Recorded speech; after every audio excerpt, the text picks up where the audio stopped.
Bonjour, dans cette vidéo, nous allons parler d'une nouvelle thématique qui est celle de ton insertion ou de ton installation ici aux États-Unis. Cela fait 4 mois que moi et ma femme, nous avions quitté la Chine pour venir aux États-Unis grâce à la DV Loterie.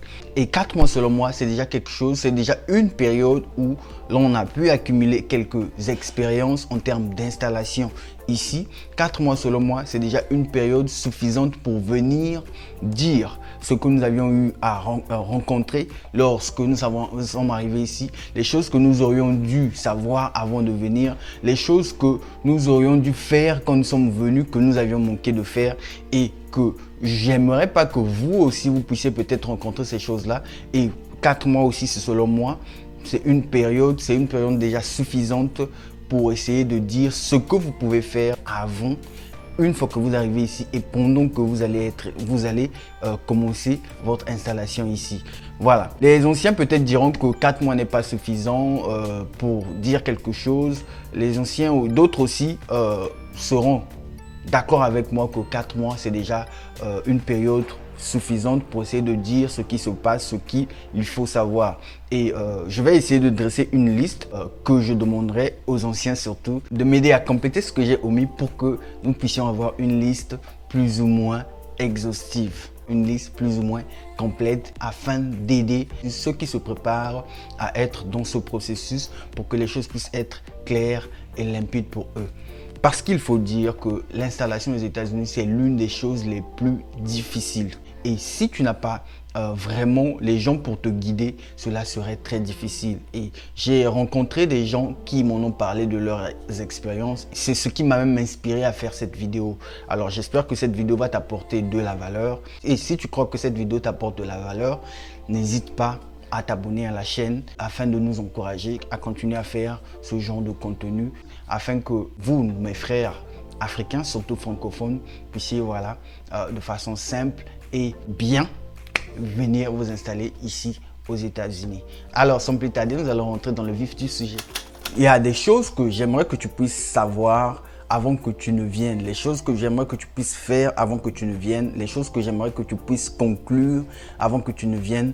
Et si une fois que tu as conclu, tu as bien fait ces choses-là, je crois que ces choses-là pourraient t'aider une fois que tu viendras ici dans le processus de ton installation. Et le deuxième volet de cette vidéo, ce sont les choses que j'aimerais que tu puisses faire le plus tôt possible une fois que tu arrives ici. Cela va te permettre à ce que tu puisses t'installer le plus rapidement possible. Alors, quelles sont les choses que je souhaiterais que tu puisses faire, que tu puisses savoir, que tu puisses conclure, que tu puisses bien faire avant de venir? Quelles sont les choses que j'aimerais vraiment, que je souhaiterais que quand j'étais ailleurs, donc quand j'étais en Chine, avant que je vienne ici, quelles sont les choses que je souhaiterais que avant que je ne vienne ici, que je puisse déjà avoir à valider, comme on dit dans le jargon scolaire. C'est comme un regret au fait que je suis en train d'exprimer, que je ne veux pas que tu puisses un peu être dans ce regret-là.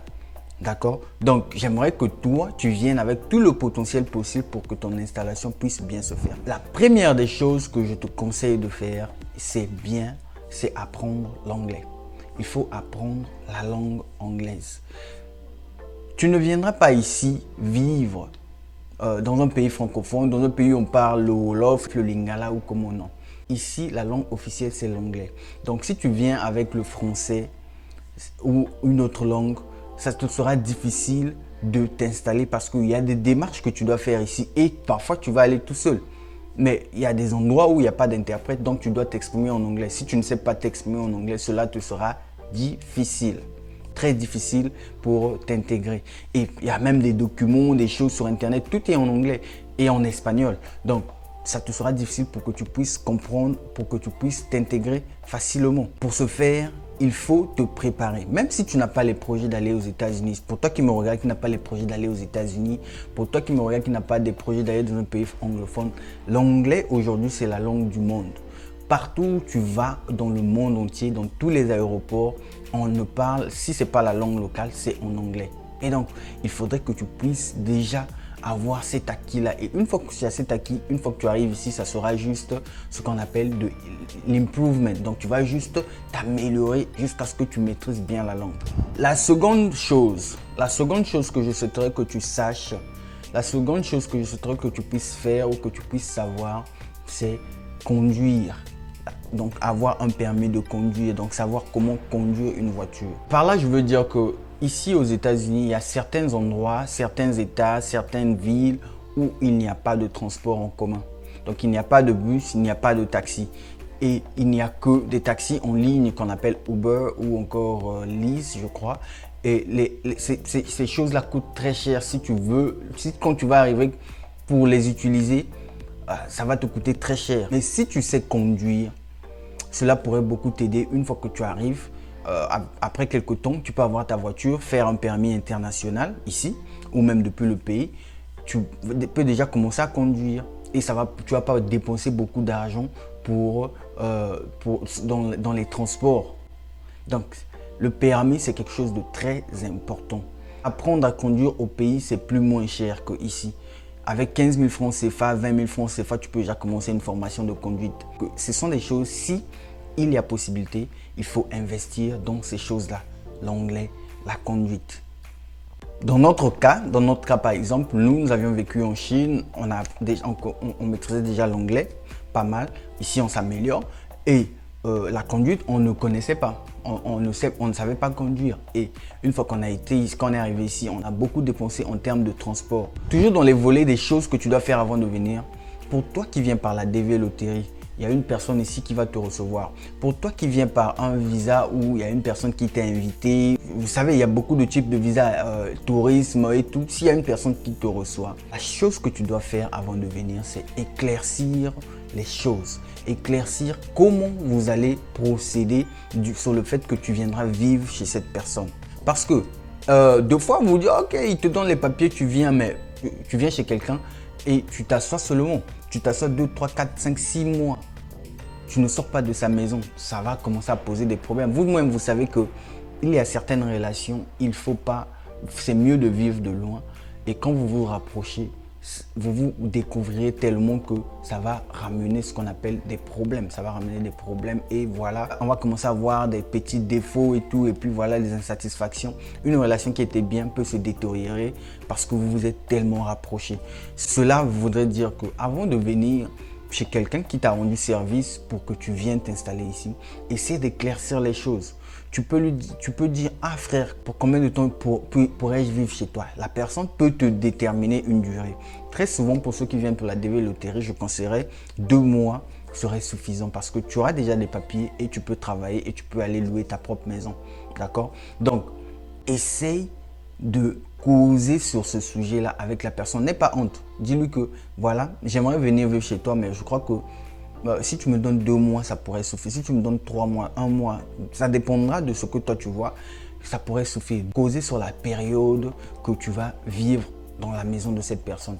Tu peux déjà parler avec cette personne concernant les dépenses. Concernant les dépenses à faire quand tu seras chez lui. Parce que ici, tout est payant. Une fois que tu ajoutes les gens dans ta maison, par exemple, l'Internet, si tu utilisais 2 GB, ça va augmenter à 4 GB parce qu'il y a beaucoup de gens qui utilisent les téléphones. Le courant, la facture va augmenter. Le manger, la facture va augmenter. Tout ce qui se fait ici, c'est en termes de facture. Même le carburant, la facture va augmenter. Et donc, quand tu viens chez la personne, ça veut dire que tu ajoutes quelque chose sur ses factures. Genre, tu peux dire, voilà, quand je viendrai chez toi, j'aimerais contribuer sur l'électricité, le manger, le carburant et tout. Si déjà toi, tu as entamé cette conversation comme ça, c'est à la personne de voir si ça sera utile ou pas. Elle peut dire non, ne fais pas ça, tu ne feras pas ça parce que tu n'auras pas les moyens. Oui, tu pourras faire cela parce que moi aussi j'ai des problèmes et tout. Mais une fois que vous n'avez pas éclairci cela et que tu viens de vivre chez la personne 2, 3, 4 mois et tu ne fais rien du tout, la personne, cela peut détériorer votre relation qui était bien auparavant. C'est un sujet très sensible ici aux États-Unis et partout ailleurs quand on vit à l'étranger, que ce soit en France et tout. Et c'est très important que tu puisses éclaircir cela. Cela pourrait vous éviter les problèmes et conserver une relation d'une personne qui t'a aidé pour venir, qui t'a aidé pour te recevoir. L'autre chose que je peux ajouter, c'est aide des économies. Ne viens pas ici bras ballants, genre ne viens pas ici avec rien. Ça ne se fait pas. Tu ne peux pas venir à l'étranger dans un pays que tu ne connais pas avec rien. Tu ne peux pas venir à l'étranger dans un pays que tu ne connais pas avec 300 000 francs CFA, 200 000 francs CFA. Et une somme au moins conséquente qui peut t'aider dans tes premiers jours ici. Tu ne sais pas si là où tu vas, on va te donner le pain, on va te donner à manger. Donc il faudrait que tu sois préparé en conséquence que cela ne puisse pas t'arriver. Je vais prendre l'exemple d'une amie qui m'a expliqué son histoire. Genre, ils avaient quelqu'un qui les avait donné les papiers pour venir. La personne les a donné les papiers pour venir et tout. Et ils sont venus. Ils sont même arrivés. Ils sont arrivés à l'aéroport de New York. Mais ils appellent la personne ne répond plus. Ils appellent la personne n'a jamais répondu jusqu'à aujourd'hui. Et donc, il fallait trouver un endroit où vivre, trouver un endroit où s'installer. Ils étaient prévus d'aller vivre à New York, mais ils ne sont plus. Ils n'ont plus vécu à New York. Ils ont eu vraiment, parce qu'il y a des relations, ils ont cherché des relations au pays qui ont des relations ici, jusqu'à ce qu'ils ont trouvé quelqu'un qui a pu les aider. Il fallait venir ici à Indianapolis. Mais pour faire déjà le tralala, il faut avoir de l'argent. Si tu n'as pas d'argent, comment tu vas faire? L'autre chose, j'aimerais que tu puisses te rassurer avant de venir, c'est est-ce que la personne qui te reçoit, c'est la bonne? Faut pas dire parce que je viens aux États-Unis, ah c'est bon, n'importe qui peut te recevoir, non. Il faut être sûr que la personne qui te reçoit est de bonne moralité. La personne qui te reçoit peut t'aider dans tes courses. Parce que les gens sont très occupés aussi ici. Les gens sont très occupés ici. Les gens ont leurs choses à faire. Et quand tu viens t'ajouter dans leur programme, ça ne marche pas. Des fois, tu vas rester là, tu ne peux même pas récupérer ta green card, tu ne peux même pas rien faire. Tu restes au moins à la maison. Ce que je dis, ce sont des faits réels. Et donc, il faut trouver une personne qui peut être disponible pour toi, une personne qui peut t'aider, une personne qui peut être disponible pour t'aider, prendre sa voiture, t'emmener ici et là. Est-ce que la personne qui dit qu'il va te recevoir est prête à le faire? Il y a une autre histoire d'un ami qui m'a parlé. La personne qui l'avait reçu, ils ont fait 2 mois, la personne a disparu complètement. Il ne se voit plus avec la personne jusqu'à aujourd'hui.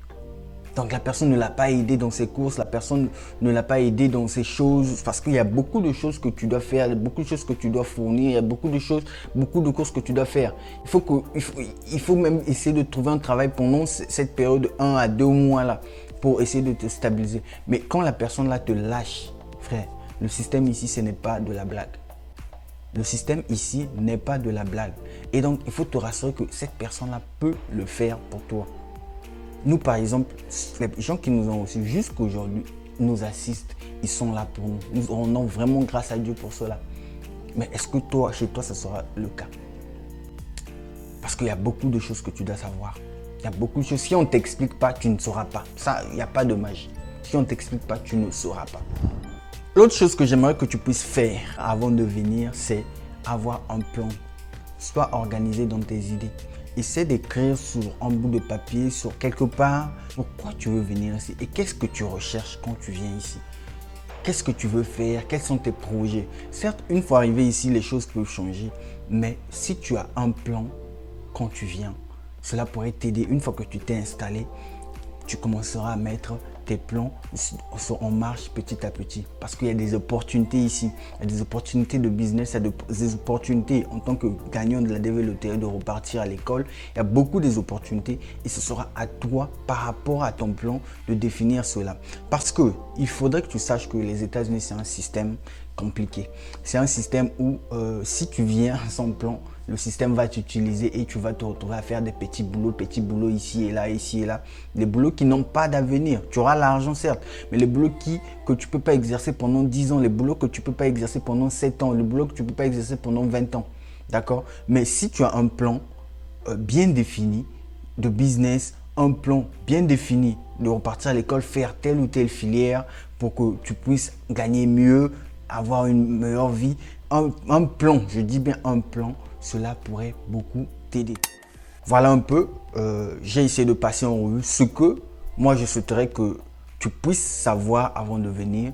J'ai essayé de passer un peu en revue certaines choses que si j'ai manqué de les faire, par exemple la conduite, que je n'ai pas appris avant de venir, que tu puisses le faire, ça pourrait t'aider. Je crois que la vidéo sera un peu longue, je vais la diviser en 2 parties. Je vais maintenant parler des choses que tu dois faire quand tu vas arriver ici. Donc, n'oublie pas de, quand tu finis cette vidéo, d'attendre ou encore de cliquer sur la vidéo de la deuxième partie des choses que tu dois faire quand tu vas arriver ici. Merci d'avoir suivi cette vidéo. J'espère que cela t'a apporté quelque chose et je sais que cela t'a apporté quelque chose parce que je ne dis pas les choses, je ne fais pas les choses pour faire, mais je fais les choses par rapport aux faits. Et mon seul grand souci, c'est aider les autres pour que vous ne puissiez pas tomber dans certaines difficultés, certaines circonstances que certains d'entre nous sommes tombés. Je vous dis à la prochaine sur la vidéo où je vais vous parler des choses que vous devriez faire une fois que vous arrivez ici. Parce que nous aussi, nous avions commis les erreurs et je ne veux pas que vous puissiez commettre ces erreurs. Cela pourrait beaucoup vous aider. Merci et à nous revoir à la prochaine vidéo. Bye.